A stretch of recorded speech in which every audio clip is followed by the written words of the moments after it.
Vem com a gente nessa ideia, onde o direito ganha voz. Aqui no Eleges o papo é leve, conhecimento entre nós. Olá, sejam todos bem-vindos ao primeiro episódio do podcast Eleges, uma parceria entre o curso de Direito e o curso de Jornalismo AEMS. Nós estamos aqui com os estudantes do 7º período de Direito, Juliano Hippler. Oi, pessoal, tudo bem?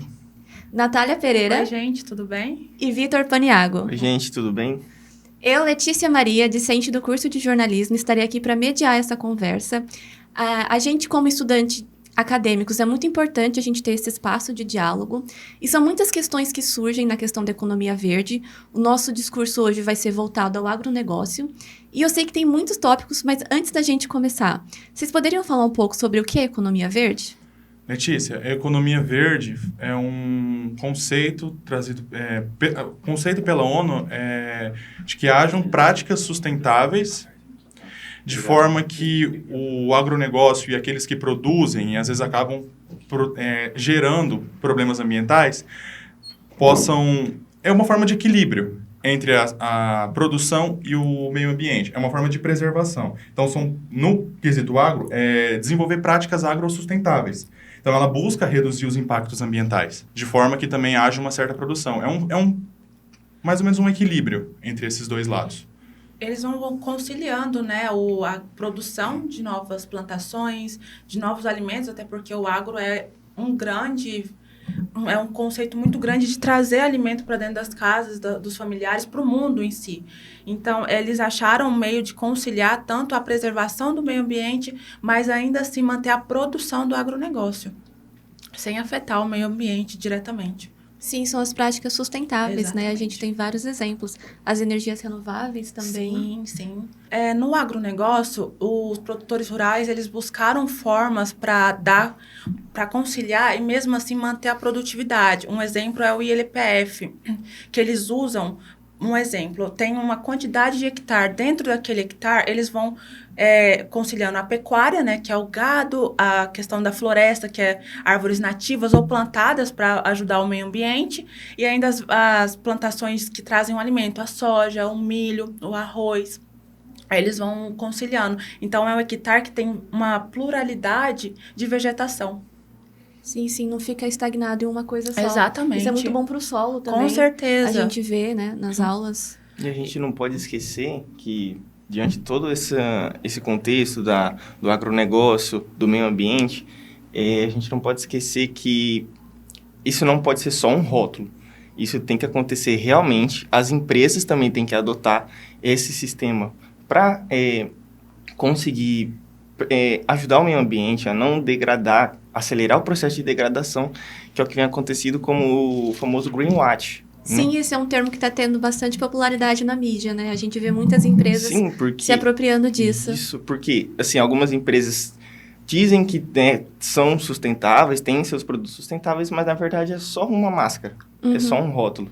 E na verdade os produtos continuam sendo, degradando o meio ambiente, mas acabam atraindo clientes e conseguindo crescer no comércio de forma que não é muito verdadeira ao meio ambiente. Exatamente.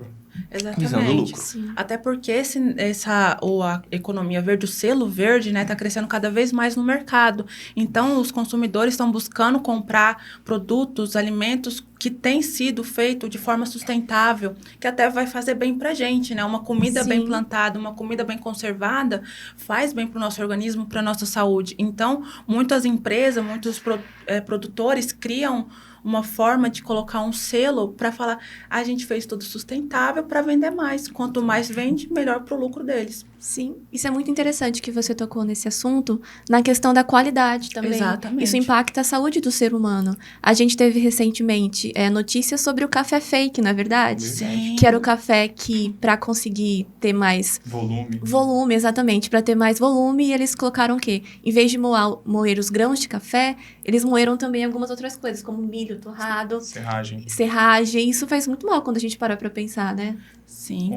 A Natália mencionou a questão das integrações lavoura, pecuária e floresta. É muito interessante porque há uma polêmica sobre o pum da vaca que gera o gás metano e acaba prejudicando a camada de ozônio. a integração mistura a pecuária com as florestas. Então, quando acontece esse processo digestivo da vaca, as árvores elas acabam retendo esses gases, né? Inclusive também o gás carbônico que ele produz nessa situação também. Principalmente no Mato Grosso do Sul, onde o nosso bioma ele é o cerrado, então o cerrado ele tem uma capacidade de armazenar mais carbono no solo do que emitir. Então isso diminui a questão do efeito do gás carbônico no efeito estufa, mas infelizmente por conta de queimadas indevidas, isso vem piorando a situação. Então esses projetos, essas práticas, principalmente o plantio direto, que ele conserva o solo mantendo ele úmido, ele vai evitar que as queimadas elas sejam espalhadas. Então, é importante a gente falar sobre essas práticas que o agronegócio está usando, porque vai ajudar em vários âmbitos, na nossa saúde, no nosso bem-estar, na produção de alimentos. Então, tudo liga. Sim, sim. E esse discurso da questão da camada de ozônio do cerrado é uma coisa que a gente já vê há anos, né? Acho Sim. que desde os anos 90 eu lembro de ver isso na escola também, falando sobre os impactos. E assim, vocês acham que essas mudanças, elas estão tendo um efeito? Ou vocês acham que vai ser mais para frente? Eu acredito que sim, tendo em vista que, se você pesquisar mesmo, tem no YouTube, tem muitos produtores rurais, tem sites de entrevista e também jornais rurais. Eles expõem como os produtores rurais têm utilizando o RPD, que é recuperação de pastagem degradada, eles vêm utilizando as ILPFs, que são as integrações. A questão do plantio direto é um sistema que já é adotado desde a década de 70. Então, assim, o agronegócio já desde aquela época já vem tomando uma posição que se preocupa com o meio ambiente. Sim. É claro, existem alguns produtores que acabam, às vezes, ignorando e atuam com greenwashing, igual o Victor falou. Mas boa parte deles, pelo menos, tem adotado uma postura muito adequada e favorável ao meio ambiente. Sim, com certeza. E o Mato Grosso do Sul como uma figura enorme, né, no agronegócio. O líder agrícola, exatamente, né? E ainda mais no bioma do Cerrado, que tem as raízes extremamente... profundas, né? Profundas, mas ricas também, né? A famosa floresta invertida. Exatamente. Em 2023, a Secretaria do Estado do Meio Ambiente, ela fez um estudo onde fala que o Mato Grosso do Sul, ele é líder na prática do ILPF, que o Juliano estava falando. Então, o Mato Grosso está no topo da questão de conservação do meio ambiente e na produção de alimentos de acordo com essa prática. E nessa questão do cerrado, o cerrado ele tem um bioma próprio, né? Ele tem uma característica própria. Sim. Na parte dele é mais seca. Sim. E como que a gente lida com as queimadas? O cerrado, ele é um meio termo, né? Então, ele é úmido e seco. Ele é o extremo aos dois. Então, os produtores rurais, eles costumam usar o plantio direto para conservar o solo. Por quê? As queimadas, o cerrado, ele precisa da queimada. Porque ele é um bioma que ele já é acostumado com a queimada. Ele precisa para produzir todos os seus efeitos positivos para a terra. Então, os produtores rurais, eles costumam usar o plantio direto. Por quê?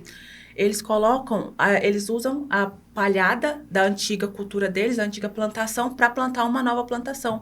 E essa palhada, ela mantém o solo úmido, que faz com que as queimadas não vá espalhando. Infelizmente, as queimadas indevidas acontecem, mas se essas queimadas indevidas acontecem com o solo úmido, evita que isso se espalhe. Era justamente sobre isso que eu queria falar, porque o que a gente mais vê são notícias de queimadas indevidas. A gente sabe que tem esses casos, que são exceções, que o Cerrado pede isso, mas também tem alguns furos, né? De pessoas que acabam utilizando disso para fazer a queimada indevida e prejudicando o meio ambiente também. A gente fica sabendo através de fofocas que o pessoal, muita gente faz essas queimadas dolosas por pura vontade e maldade, eles vão espalhando pitucas, pedaços de fogo mesmo, de pedaços em pedaços de floresta. Você pode reparar, às vezes, na estrada você vê. Então, eles vão um pouquinho aqui, depois um pouquinho aqui, depois um pouquinho aqui para alastrar o fogo. Sim. E, assim, a legislação toma uma postura muito interessante com relação a isso. A gente tem a Lei número 9.605, que trata sobre os crimes ambientais. E é importante destacar que o Ministério Público tem tomado uma certa conduta ativa em relação a isso, para proteger o meio ambiente. Eles têm ido visitar também, fazendo visitação, e buscando analisar se o meio ambiente está sendo cuidado e adequado em relação às normas ambientais para garantir a sustentabilidade e evitar queimadas. Sim. E além disso tudo, dessa questão do crime ambiental, dessa questão que prejudica, né, os produtores, nós temos as os povos tradicionais que vivem também. Por exemplo, aqui no Mato Grosso do Sul, perto da região de Campo Grande, Ponta Porã, tem muitas comunidades indígenas. E elas também acabam sendo afetadas por essas queimadas ilícitas, acabam sendo afetadas a vida delas, a produção de alimento delas, que dependem dessa terra do Cerrado. Sim. Sim, isso é muito prejudicial em todos os sentidos. Lá em Brasilândia, na região de Brasilândia, tem uma aldeia, a aldeia Ofaié. Lá tem bastante indígenas. É por isso que é importante que as queimadas sejam planejadas. A gente estudou sobre um curso que o Cerrado, como ele tem essas duas estações, muito úmido, com muita chuva ou com muita seca, as pessoas costumam planejar as queimadas logo ao final do período úmido, porque aí eles conseguem equilibrar e colocar uma limitação nessa queimada. Porque, de fato, é necessário, mas as indevidas a gente não consegue limitar e acaba tomando uma proporção muito grande. Esse é o problema, são as coisas indevidas, que a gente Exato. não consegue planejar também. A gente não consegue saber quando isso vai acontecer, Sim. justamente por ser algo legal. E vocês, enquanto estudantes de direito, qual que é a posição de vocês perante isso, perante as leis, perante o agronegócio? Como vocês conseguem lidar com isso? Olha, existe a advocacia consultiva, Sim. que os produtores rurais podem procurar para adequação de normas mesmo, para fazer uma avaliação de impactos ambientais da sua propriedade no meio ambiente. Então, eles vão lá, eles podem fazer uma avaliação, um diagnóstico perante a lei, se há o cumprimento da norma. Por exemplo, as reservas legais. Se há o cumprimento do período determinado pela lei que o produtor rural tem que ter de floresta dentro da sua propriedade para preservar. Eles podem também estruturar práticas tecnológicas que diminuem a emissão de carbono. Sim. Existe uma lei muito interessante, que é a lei número 6.938, que ela trata sobre política nacional do meio ambiente. Então, ela busca trazer um desenvolvimento sustentável de uma forma que o produtor rural, a industrial também, ele possa produzir em compatibilidade com o meio ambiente, para que isso possa trazer um equilíbrio entre as duas partes. E existem instrumentos previstos nessa lei que possibilitam isso, igual eu mencionei antes, a avaliação dos impactos ambientais, o licenciamento ambiental e os incentivos para o empreendedor. Ali também é prevista a questão dos selos. Os selos é uma coisa muito importante que a gente está tendo nos produtos que são apresentados no mercado, porque eles mostram para o consumidor que aquele produto é sustentável. Eles dão uma garantia, Me dão uma né? garantia de que, Dão uma garantia. olha, o meio ambiente está sendo cuidado por nós. Só que aí, infelizmente, ainda tem os que mascaram, né? Sim, o são os greenwashing. greenwashing, né? Como ele falou. Exatamente. E aí, que nem o Juliano falou sobre as empresas, tem um conceito no direito ambiental que chama intersetorialidade. Que é tipo assim, que todos os setores que fazem parte, que dependem, que trabalham com plantação, agronegócio, estão inclusos o produtor, as empresas, as comunidades, o consumidor. Então, todos eles vão trabalhar junto, buscando formas, tecnologias, como o Juliano falou, para poder conseguir ajustar um modo que não prejudica o meio ambiente, ter uma boa produção, eu como produtor, e você tem um produto de qualidade para você consumir ao comprar. Então, a intenção é essa. O advogado, né, a pessoa que atua na área do direito, ele também vai servir para mediar conflitos, né? Porque, querendo ou não, tem muitos conflitos entre o produtor rural, entre o proprietário e os órgãos ambientais, mas a questão do selo, deixar clara, dar segurança jurídica para o proprietário rural, para evitar que esses selos do greenwash seja feito de maneira... Falsificado. Exatamente. É necessário uma fiscalização. Exato. Exatamente. Então, o advogado ambiental, o advogado que vai manusear, que vai induzir a pessoa a seguir as normas jurídicas, porque tem pessoas que não têm o conhecimento. Sim. E aí ele vai te dar o conhecimento e mediar isso. Falar, olha, para você vender, para você poder ter a sua carne vendida, o seu produto vendido de forma excelente, com uma qualidade superior. Exatamente, sim. com uma qualidade superior. É preciso que tenha os certificados, que tenha um selo, mas para ter esse certificado você precisa fazer esse processo. Sim. Então, o advogado acaba também evitando que aumente mais ainda essa questão dos selos falsos. Ele faz esse papel de fiscalizador. Exatamente. Né? O interessante sobre a utilização desses selos produtores rurais é a questão de nós, consumidores, nós temos o dever de exigir mais do mercado o uso do selo. Por quê? Se a demanda desses selos aumentarem, isso vai obrigar os produtores rurais que não adotaram essas medidas a adotar. Então, a demanda vai aumentar, vai obrigar esses que produzem sem o selo a produzir com o selo, a adotar essas práticas. Porque aí vai crescer o número de produtos certificados no mercado e isso possibilita também um preço mais baixo para a gente. Então, é interessante criar essa competitividade entre os produtores rurais na prática sustentável. Isso favorece o meio ambiente, mas a gente também, nós consumidores. Essa competição saudável, né? Sim. É uma competição saudável para não ficar uma coisa monopolizada. Exatamente. É o que pressiona o agro, né? É. A movimentar e entrar nas normas de sustentabilidade. E assim como o Juliano falou, existem leis. Leis estão lindas, escritas certinho. A questão é a fiscalização, estratégia de fiscalização para poder incentivar empresas a produzir esse selo conforme, né, o deveria ser. Exatamente, era isso mesmo. Na questão da lei, a gente tem uma legislação robusta aqui no Brasil. Sim. O problema é a implementação. Muitas pessoas acabam utilizando artifícios ilegais para justamente desviar e cometer esses atos ilícitos. Existem muitas fraudes, existem muitas brechas no... Por exemplo, existe anistia a desmatamento. O produtor rural, que às vezes ele toma uma intervenção estatal por parte de autoridades, ele tem todo aquele processo administrativo ou até mesmo criminal. E às vezes é concedida uma anistia pelo seu desmatamento com a finalidade de ele implementar para ele regularizar a sua propriedade. Só que isso é uma brecha que acaba sendo ruim, porque... Ela dá vazão para que isso ocorra. Sim. O produtor rural, ele vai ser anulado, né? Vai ter esse perdão judicial. Só que, será que isso vai realmente fazer com que ele tome essas práticas? Não. Será que isso vai acontecer mesmo? É difícil dizer. É difícil essa parte de você colocar a lei na prática. Porque a gente tem um pensamento, a gente quer mudar o mundo. A gente aqui, por exemplo, estamos discutindo esses assuntos, Sim. mas a prática é um pouco mais diferente, né? Esse idealismo. Então, essa imposição severa pelo Estado em cima do produtor rural pode também auxiliar com que ou você toma práticas sustentáveis em favor de todos, ou você vai ser punido, né? Sim. É porque a Constituição, ela prevê, né? Tem o artigo 225, que é muito conhecido. Ele é o precursor ali do meio ambiente, do tema do meio ambiente no Brasil. Ele traz essa questão o meio ambiente, ele é um direito de todos. Todos têm acesso ao meio ambiente. Então, o produtor rural, o Estado, as pessoas, o povo.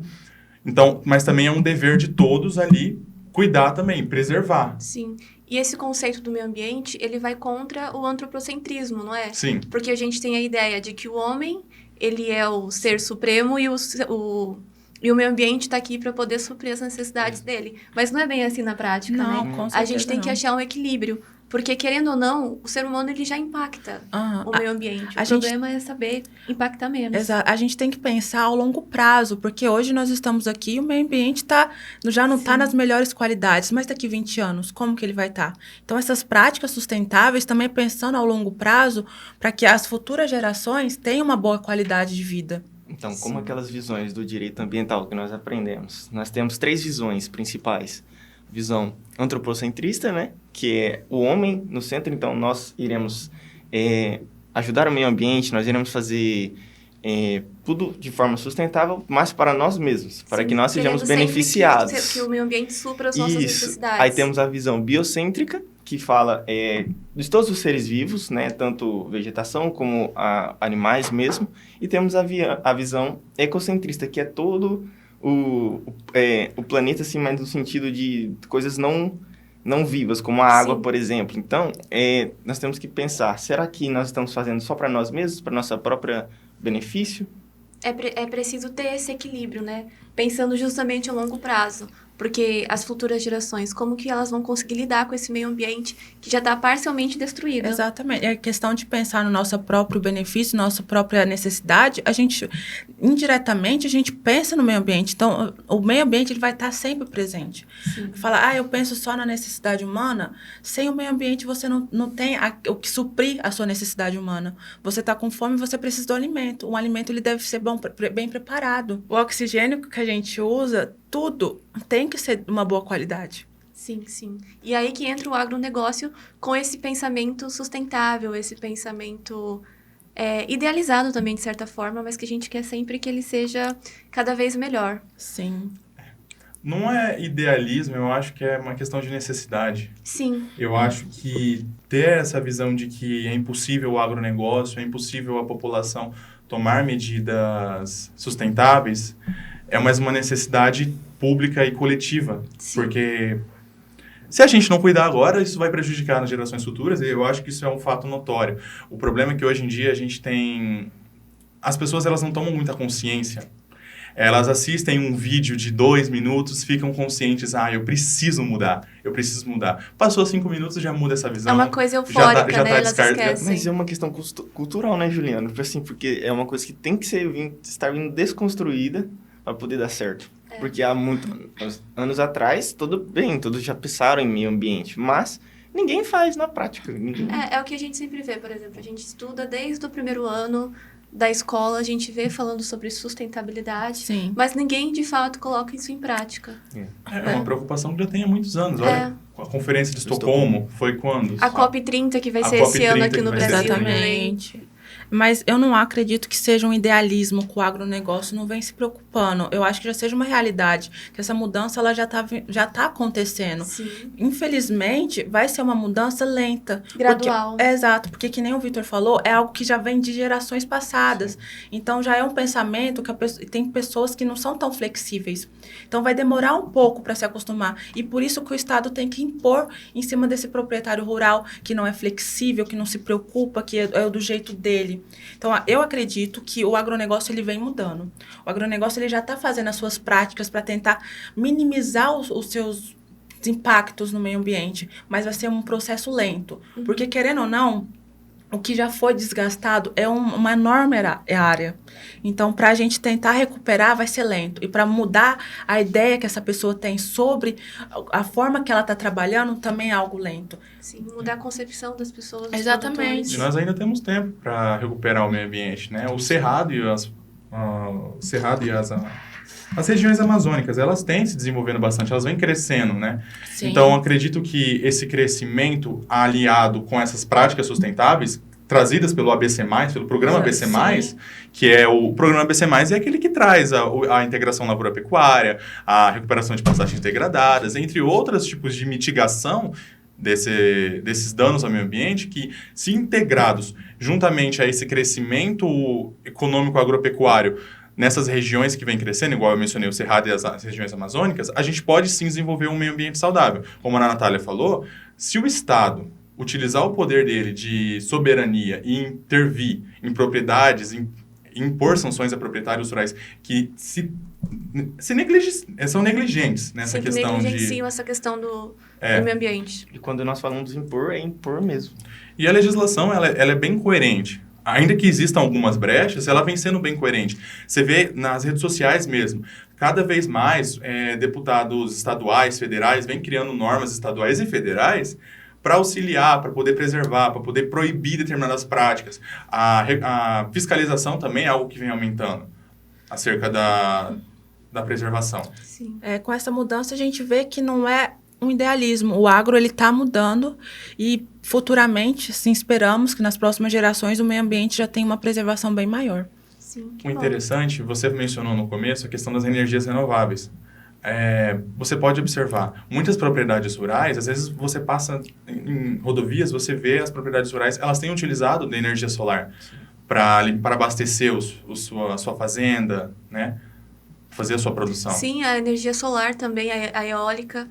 Tá ganhando muito espaço e a gente vê, a energia solar a gente ainda consegue ver, por exemplo, vindo de Brasilândia até Três Lagoas tem uma propriedade rural com muitas placas solares. E não só nas propriedades rurais, as casas também estão tendo Exatamente. muito. Né? A gente vê nas escolas. Está tendo uma conscientização muito grande, né? Principalmente a questão de carros. Olha, os carros elétricos estão muito em alta, estão muito na Aqui rua. em Três Lagoas Sim. mesmo, já vi, tem os pontos de abastecimento de carro elétrico, né? É coisa diferente. A gente Sim, sim. Uma cidade pequena como Três Lagoas está assim, imagina nas grandes metrópoles. Sim. Então, assim, eu creio que seja uma questão de tempo e continuar persistindo nessas estratégias Exatamente. para conseguir a gente fazer dar certo. Né? Porque se a gente parar de fiscalizar e... A gente está iniciando, trabalho dando os constante. passos, mas se nós pararmos, a gente acaba A voltando. gente precisa aumentar Mas tá. a fiscalização, sendo constante. A gente não pode deixar esses períodos sem a fiscalização, porque senão as pessoas vão tomar como brecha, né? Exato. Mas é um trabalho lento e gradual. Sim, a gente vê que atualmente já tem essas práticas, mas futuramente pode aumentar ainda mais.